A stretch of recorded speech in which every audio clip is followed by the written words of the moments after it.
Senhor Jesus,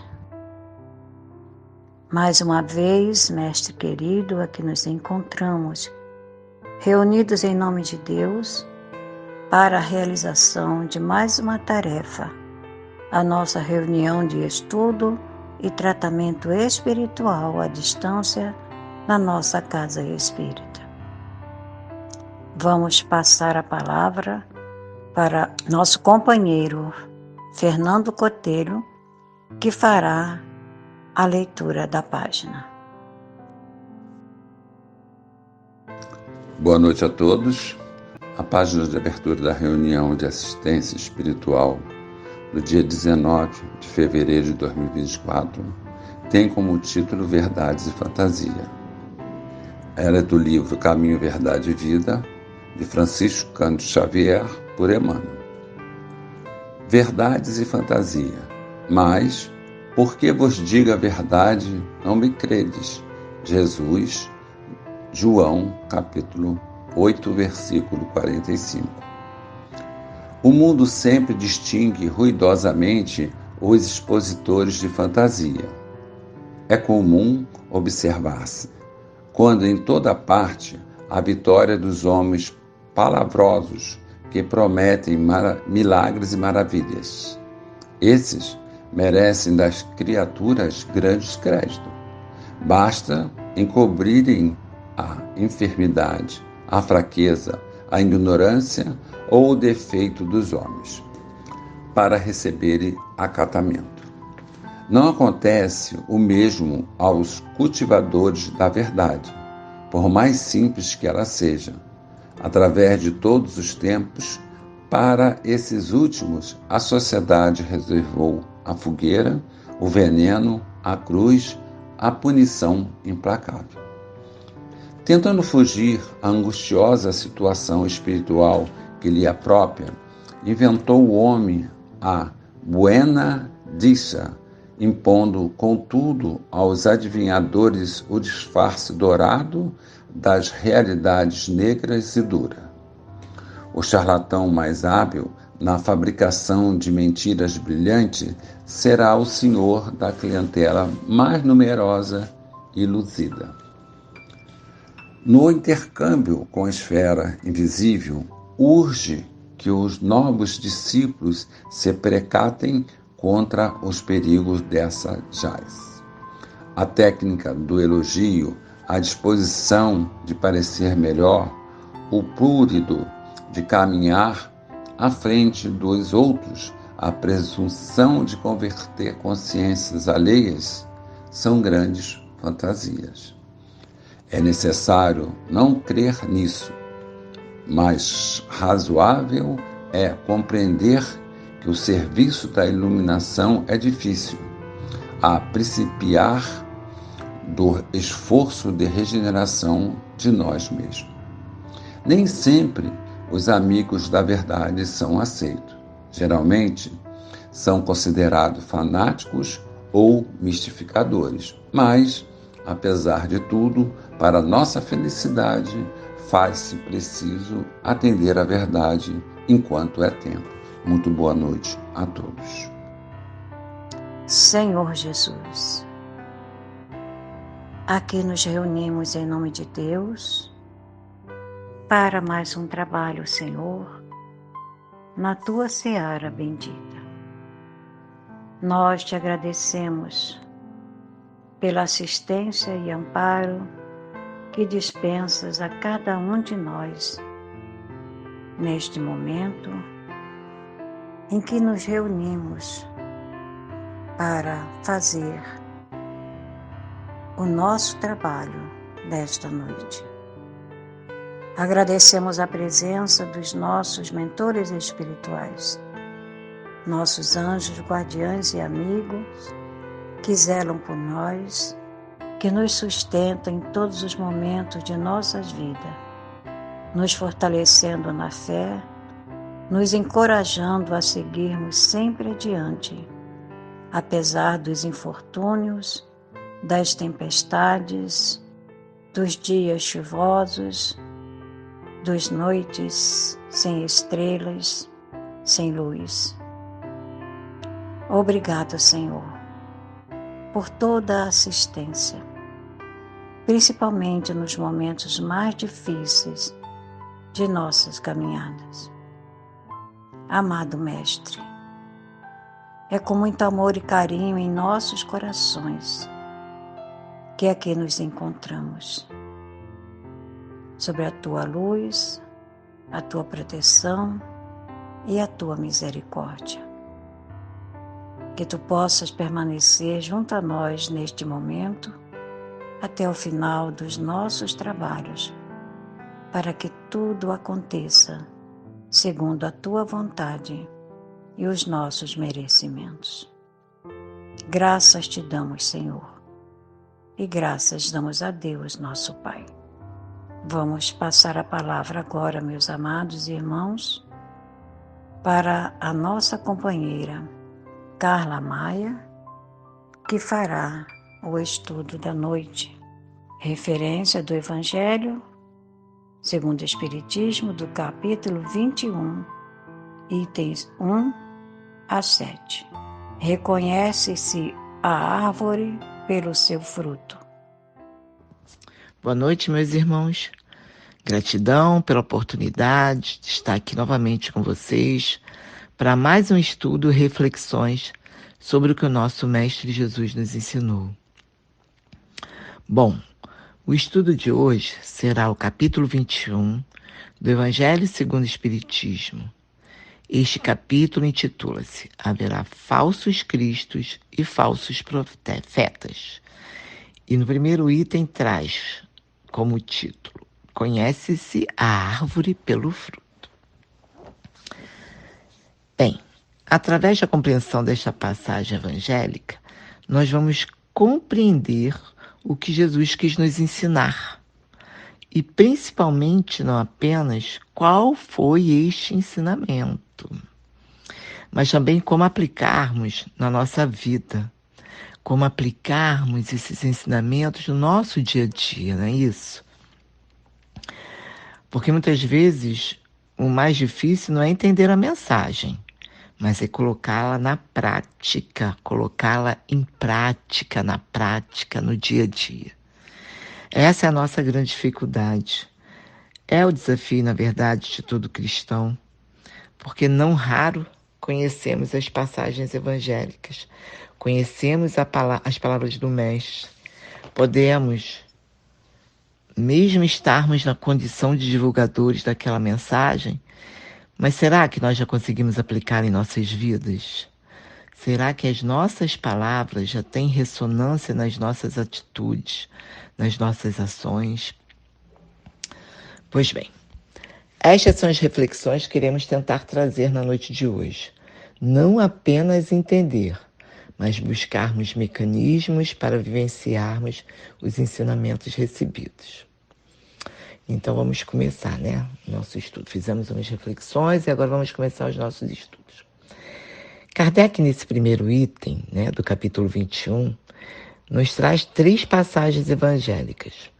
Uma que se encontra no Evangelho de Lucas, outra no Evangelho de Mateus e, por último, o Evangelho de Mateus e de Marcos. Vou ler essas passagens porque nós vamos refletir sobre elas. Tem frases aqui, nessas passagens, muito importantes que irão fazer entendermos o estudo de hoje, pois as nossas reflexões vão estar embasadas nelas. Vamos lá. No primeiro, no primeiro item, vamos fazer a leitura do Evangelho de Lucas, que diz assim: a árvore que produz maus frutos não é boa, e a árvore que produz bons frutos não é má, porquanto cada árvore se conhece pelo seu próprio fruto. Não se colhem figos nos espinheiros, nem cachos de uvas nas sarças. O homem de bem tira boas coisas do bom tesouro do seu coração, e o mal tira as más do mau tesouro do seu coração. Porquanto a boca fala do que está cheio o coração. Lucas, capítulo 6, versículos 43 a 45. A outra passagem é do Evangelho de Mateus e diz assim: Guardai-vos dos falsos profetas que vêm ter convosco, cobertos de peles de ovelha e que por dentro são lobos rapaces. Conhecê-los-eis pelos seus frutos, pelos seus frutos. Podem colher-se uvas nos espinheiros ou figos nas sarças? Assim, toda árvore boa produz bons frutos, e toda árvore má produz maus frutos. Uma árvore boa não pode produzir frutos maus, e uma árvore má não pode produzir frutos bons. Toda árvore que não produz bons frutos será cortada e lançada ao fogo. Conhecê-la-eis, pois, pelos seus frutos. Mateus, capítulo 7, versículos 15 a 20. E por último, vou fazer a leitura dos evangelhos de Mateus e de Marcos. Essa passagem é do evangelho dos dois.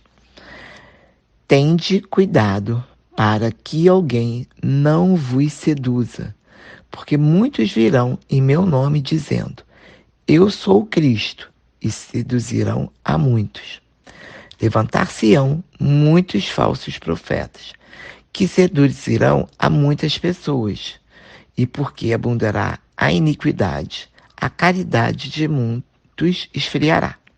Mas aquele que perseverar até o fim se salvará. Então, se alguém vos dizer, o Cristo está aqui ou está ali, não acrediteis absolutamente, porquanto falsos cristos e falsos profetas se levantarão e farão grandes prodígios e coisas de espantar ao ponto de seduzirem, se fosse possível, os próprios escolhidos. Este evangelho é Mateus, capítulo 24, versículos 4, 5, 11 a 13 e 23 e 24.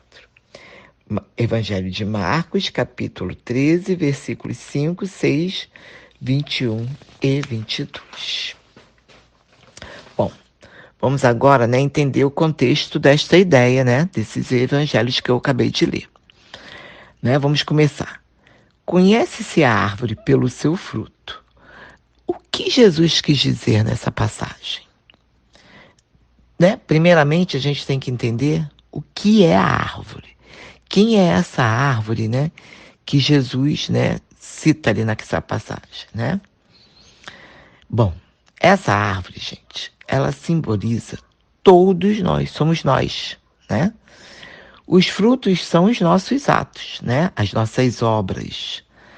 Assim, a qualidade da nossa ação revela o grau do nosso adiantamento moral, caracterizando os cristãos que somos, não é isso?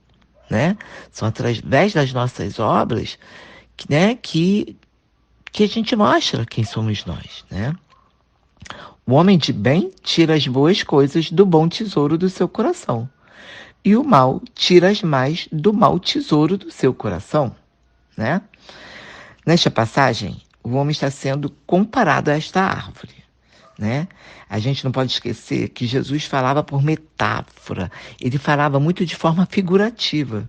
Por quê? Porque se ele falasse, usasse algumas terminologias lá naquela época, as pessoas não teriam condições de compreender, o que Jesus estava falando. Jesus usava muitas situações do dia a dia para que ele pudesse ser compreendido e assim pudesse levar a mensagem de Deus, Ele faz uma comparação. Julgam-se os espíritos pela qualidade de suas obras, como uma árvore pela qualidade de seus frutos. E é assim que deveis julgar, são as obras que deveis examinar. Então, essa árvore que ele cita somos nós, e os frutos são as nossas obras, tudo aquilo que nós produzimos, os frutos da nossa vida, da nossa vivência, dos nossos pensamentos, de tudo aquilo que realizamos na nossa existência. Vamos tomar como um exemplo. Vamos colocar um exemplo aqui para ficar um pouco mais fácil. Avistamos uma árvore em um quintal, Um quintal que não é nosso, que não é da nossa casa, um quintal desconhecido, um campo, E não sabemos que grupo aquela árvore ela pertence, árvore de quê que é aquela árvore, Até porque encontramos na natureza diversos tipos de árvores, né? Então, quando a gente muda de um estado para um outro estado, que a gente encontra, né? A gente vai ao sul, a gente encontra, né, aquela árvore, né, que eu esqueci o nome agora. Então, assim, cada árvore, cada estado que a gente vai, a gente encontra, né, vários tipos de árvores, né? Assim como não encontramos nenhuma pessoa que possa nos esclarecer, né, naquele momento que a gente avista lá aquela árvore naquele campo, né, naquele quintal, naquela vegetação. O que que a gente faz para saber que árvore é aquela, né, quando a gente não tem uma pessoa por perto que conheça aquela árvore, né? A gente vai ter que aguardar o tempo daquela árvore florir, daquela árvore dar os frutos, né? Se ela florir e der frutos como a laranja, a gente vai saber que aquela árvore se trata de uma laranjeira. Ou se for um outro tipo de fruto, né? For uma manga, né? A gente vai saber que é uma mangueira, né? Então, é dessa forma, né? Com as pessoas, né? Se nós ainda não sabemos com quem a gente está lidando, não conhecemos a natureza íntima daquela pessoa que a gente acaba de conhecer, né? Ou até mesmo que a gente já conhece, né? Se a gente não sabe, né? Se ela, quem é aquela pessoa, como ela é. Porque assim, né? Quando a gente é muito assim, vamos ser sinceros. A gente, quando, né, começa um trabalho, conhece, a gente chega num local que a gente não conhece ninguém, a gente faz o que primeiro, né? Para identificar aquelas pessoas, né?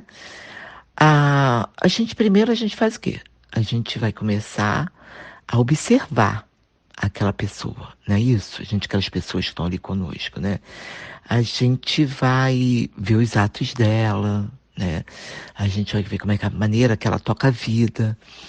A gente vai começar a ver, né, se o que ela fala condiz com o que ela pratica, que a gente sabe que nem sempre o que a pessoa fala é o realmente, né, condiz com o que ela faz, né? Quem já assistiu o filme, né, ai meu Deus, que tá agora aí o Nosso Lar 2, né? Aquela passagem, né, que tem daquela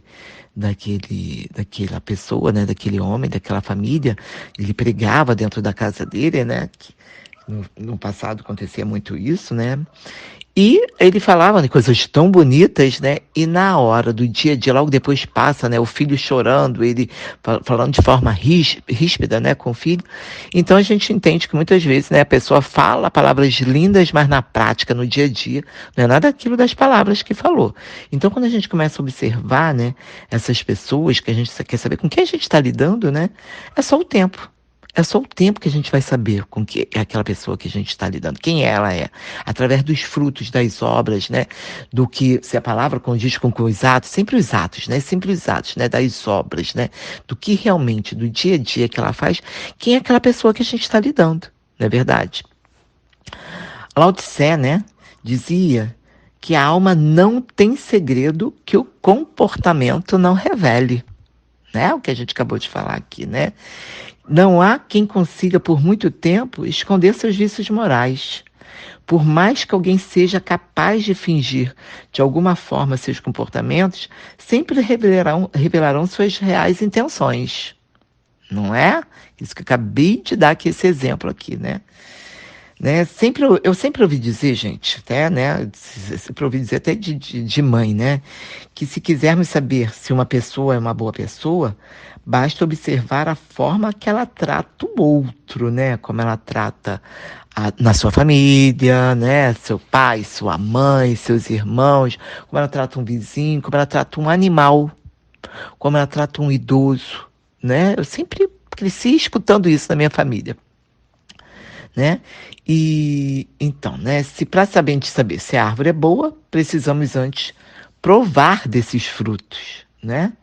Semelhantemente, para conhecermos as pessoas em sua intimidade, como exemplifiquei aqui no nosso, né? Precisamos analisar quais frutos ela está produzindo, né? Principalmente nos momentos em que está com as pessoas mais próximas ou quando ela está sozinha. São as nossas ações, as nossas palavras, as nossas vibrações, os nossos pensamentos, tudo aquilo que fazemos, que verbalizamos, que colocamos em prática no nosso dia a dia, são esses os nossos frutos. E com certeza, quem ao nosso lado estiver observando, cuidando e analisando, saberá se os nossos frutos são bons ou maus, não é? Saberá se a nossa natureza íntima é positiva ou negativa. Reconhece-se o homem de bem pelas suas obras, pela maneira, pela forma como ele reage às situações, aos acontecimentos, às pessoas, mantendo-se sempre confiante em Deus, né? A gente é muito pego de surpresa, isso vale pra gente, tá? Porque a gente fala muito do outro, mas isso também vale pra gente. A gente é muito pego de, eu pelo menos eu avalio muito, a forma que nós lidamos com algumas situações que vêm até a gente repentinamente, né? A forma de como a gente toma um susto, como a gente lida com o outro quando o outro nos agride mesmo verbalmente, né? Como é que a gente reage àquele momento, né? Se a gente vibra igualzinho aquela pessoa vibrou com a gente, ou que a gente, né? É difícil a gente dar outro face para ser, né? Para ser tomar o tapa, né? Como Jesus fez. Isso é muito difícil. Mas assim, como é que a gente vai reagir? A gente vai reagir de forma calma, a gente vai também vibrar igual, a gente, né? Então, isso tudo, quando a gente quer conhecer o outro, a gente avalia, né? Quando a gente quer conhecer essas ações, quando a gente fala dessas ações, né? Desses frutos, a gente avalia também como essas pessoas, né? Como nós lidamos com essas situações. Não é verdade? Então, meus irmãos, né? Que deveis julgar são as obras que devereis examinar. Né? Então, tudo isso que eu estou falando aqui são as nossas obras, né? Se os que dizem ser investidos de poder divino revelam-se sinais de uma missão de natureza elevada, se possuem no mais alto grau as virtudes cristãs e eternas, que é a caridade, o amor, a indulgência, a bondade que concilia os corações, se em apoio das palavras apresentam os atos, podereis então dizer: estes são realmente os enviados de Deus, né? Mas, né, aquela passagem que nós falamos ali agora dos profetas, né? Desconfiai, portanto, das palavras doces. Desconfiai dos escribas e fariseus que oram nas praças públicas vestidos de longas túnicas. Desconfiai dos que querem ter o monopólio da verdade, né? Que ele falou, né? Muitos vão vir em meu nome. Fiquem atentos que eles vão seduzir pela palavra, pela palavra. Olha a gente falando novamente dessa palavra aí, né? Muitos vão seduzir, não é verdade? Então a gente tem que ficar atento a esses profetas que, né, que chegam até a gente, né, que chegam no nosso... Aí eu tenho muito até que chegar, né? Cristo não está entre eles, tá, gente? Isso a gente tem que... né? Portanto, os que ele envia para propagar a sua santa doutrina e regenerar o seu povo serão, acima de tudo, seguindo o exemplo dele, não é? Brando e humilde de coração, né? Agora, os que ajam com os exemplos e conselhos de salvar a humanidade, que correm para a perdição e percorram caminhos tortuosos, e de tudo que revelem uma gota de orgulho, fujam. Como fujam de uma moléstia contagiosa. Lembrai-vos que cada um traz na fronte, mas principalmente nos atos, o cunho da sua grandeza ou da sua inferioridade. Conhece-se o verdadeiro cristão pelas suas obras. Conhece-se o verdadeiro profeta pelas suas obras. Conhece-se a árvore pelos frutos. Eu vou ler agora para vocês aqui, que ainda dá tempo. Cadê meu livro? Aqui. Eu achei interessante no livro Richard Simonetti, A Voz do Monte. Eu vou ler aqui o capítulo é Profetas Transviados, né? Então, Jesus, né, na passagem, coloca pra gente, né? Que muitos vão vir, né, em seu nome, né? Seduzindo todos nós. Antes de eu ler aqui, vou falar uma coisa para vocês.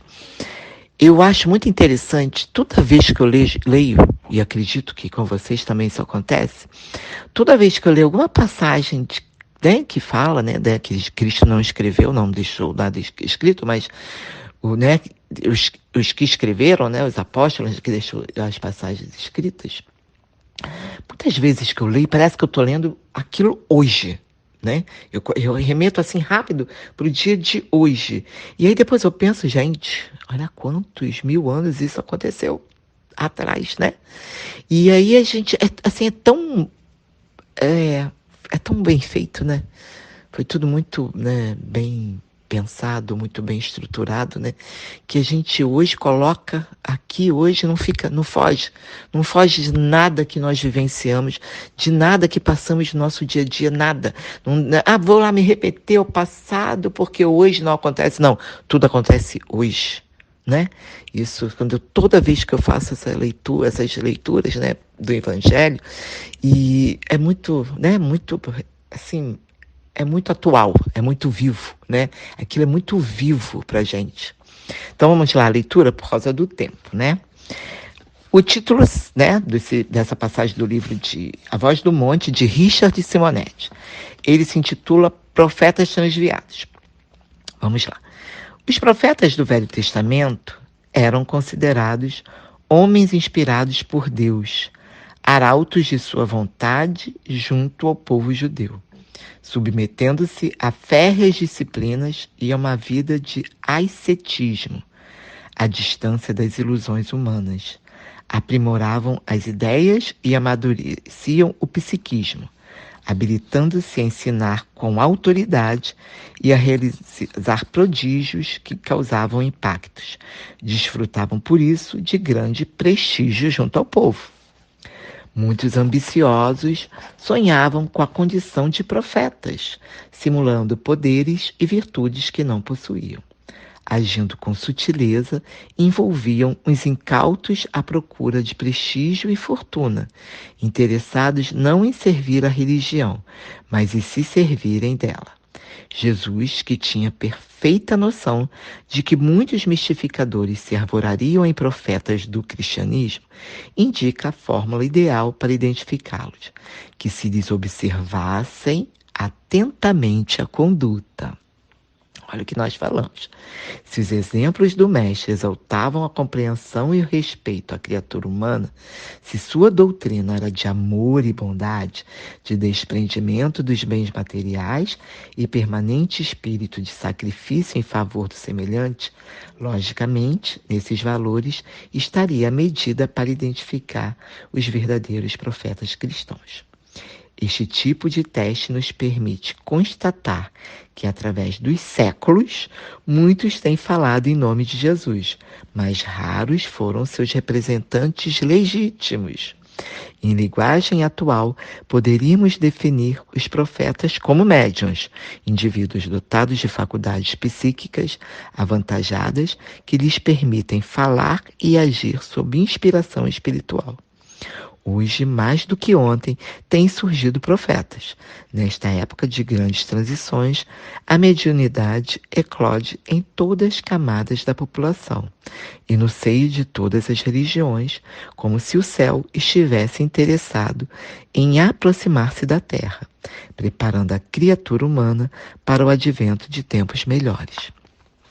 Onde quer que alguém se apresente como profeta, pelos prodígios ou pela palavra, de efeitos físicos e intelectuais, a fórmula do Cristo continua válida.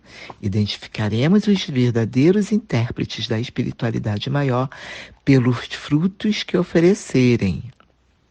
Vão prestando atenção, que tem, né? Muito interessante essa passagem deste livro.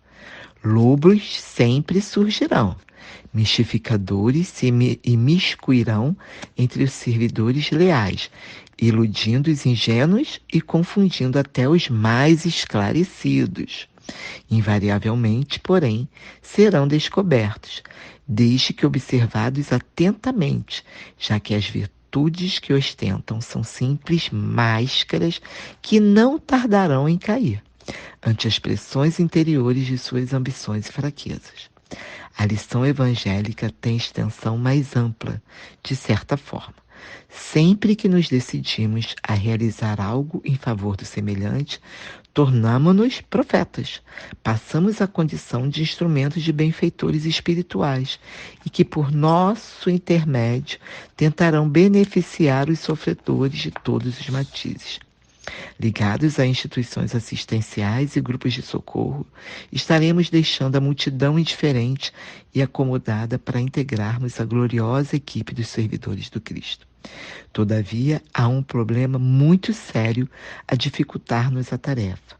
É que, embora deixando a multidão, trazemos conosco muitas de suas mazelas, a começar pelo egoísmo, que leva muita gente a participar de tais tarefas muito mais pelo interesse em receber os favores do céu do que pela preocupação em socorrer as necessidades da terra.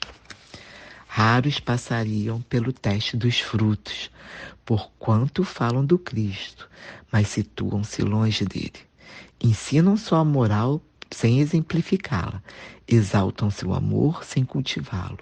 Suas tarefas, por isso, acabam comprometidas pela própria invigilância, interpretando o comportamento alheio pelo prisma de suas limitações não combatidas. Estes servidores incipientes enxergam no pedinte um vagabundo, no pobre um indolente, no desempregado um irresponsável, e totalmente alheios à misericórdia e à compaixão, insistentemente ensinadas e exemplificadas por Jesus. Misturam aos benefícios que prestam a chibata da crítica, o fel da incompreensão. E quando os beneficiários de seu esforço revelam menor disposição em seguir-lhe as orientações ou observar-lhe as determinações, fazem-se agressivos e inconvenientes, qual o semeador que pretendesse impor ao solo a aceitação da semente, e a pretexto de disciplinar, põe a perder a semeadura. Por isso, sempre que nos integremos em instituições devotadas ao bem, é preciso nos habituemos a analisar os frutos que estamos produzindo, os exemplos que estamos oferecendo. Se não agirmos com prudência, conscientes de nossas responsabilidades, seremos tão estranhos à finalidade do serviço quanto um espinheiro no pomar. Julgando entender a luz, estaremos muito mais favorecendo a sombra. Muito bom essa passagem, né, meus irmãos? Muito bom mesmo. Achei assim, este capítulo desse livro, acho que ele conseguiu resumir o que a gente está aqui estudando hoje. Vamos logo finalizar, que já estamos acabando, né? Então, gente, para a gente finalizar agora, né? Como estamos, né, num planeta de provas e expiações, os nossos frutos ainda vão ser imperfeitos, como essa passagem agora que eu coloquei aqui para vocês. Isso nos faz refletir que necessitamos diariamente buscar a nossa reforma íntima, estimulando e exercendo a caridade, a fraternidade para com os outros, exaltando o amor, sendo o amor na sua essência pura que nosso Mestre Jesus nos ensinou, exercitando perdão para que possamos nos transformar em uma árvore boa, né? Pois é isso que nós todos queremos, ser árvores frondosas com bons frutos, não é isso? Então temos que nos reformar, nos melhorar, vivenciar o Evangelho no nosso dia a dia, refletindo e combatendo todas as nossas más tendências. Orai e vigiai sempre, pois o nosso caminho é Jesus, e Ele nos disse: eu sou o caminho, a verdade e a vida, e ninguém vai ao Pai senão por mim. Eu acho essa passagem linda, até me emociona, até em falar, né? Então, agora que já estamos no final, eu vou deixar um exercício para vocês. Estamos no final de uma noite, né? Final de um estudo e final de uma noite. Nós sempre, quando nos, né, vamos lá recostar nosso leito de repouso, a gente costuma refletir do nosso dia, dos nossos atos, né, das obras que nós fizemos naquele dia, né? Então eu vou deixar um exercício. Na hora que vocês forem fazer essa reflexão, eu vou pedir para vocês pensarem, tá? Nisso que eu vou deixar aqui para vocês, essa reflexão. Façam. Só não vão poder depois me dizer, né? Mas se a gente se esbarrar por aí, vocês me falam. Por quais frutos você tem sido conhecido? Pelo que você está sendo lembrado? Depois vocês vão me dizer só se vocês fizeram ou não o exercício, pelo amor de Deus. Não que vocês refletiram, que isso aí é nosso, é íntimo, né? Eu também já fiz e vou fazer novamente quando eu for lá recostar para dormir. Faça essas duas perguntas que eu deixei agora. Reflitam sobre ela, que é muito importante. Principalmente pelo que você está sendo lembrado. Isso é muito importante. Bom, meus irmãos, muito grata por vocês estarem aqui hoje comigo, né, nessa noite, estudando, né? Espero que tenham gostado, espero que eu tenha conseguido, né, levar até vocês essas reflexões, né, que fizemos aqui hoje, né, mais essa mensagem, né, que Cristo nos deixou, mais esse ensinamento que nosso mestre nos deixou, né. Espero que eu tenha conseguido passar essa mensagem para vocês, tá? Muita paz a todos, uma boa noite de descanso e de repouso para todos vocês e para todos nós. Muita paz, meus irmãos. E assim, meus amigos, vamos mais uma vez, com os nossos pensamentos elevados aos céus, agradecer a Deus por esses momentos de paz, pela presença dos nossos benfeitores espirituais, os trabalhadores médicos espirituais da casa de Isaac Lima, que nos assiste, que nos ampara, para que possamos realizar esse trabalho de ajuda espiritual. Que Deus seja sempre nosso guia, nossa luz, nosso caminho. Que sejamos sempre gratos a esses companheiros e amigos que, junto a nós, realizaram esse trabalho de amor. Muita paz a todos, meus irmãos. Que Jesus nos abençoe. Nós agradecemos aos nossos companheiros Fernando Cotelho e Carla Maia pela participação desse nosso trabalho da noite. E que nós possamos continuar com as nossas vibrações amorosas, envolvendo os nossos irmãos, nossos médios passistas, para que eles, ao aplicar o passe magnético à distância, envolva todos os nossos irmãos necessitados que se prepararam para receber o passe nesta noite. Muita paz a todos. Jesus esteja sempre conosco. Que assim seja. Muita paz.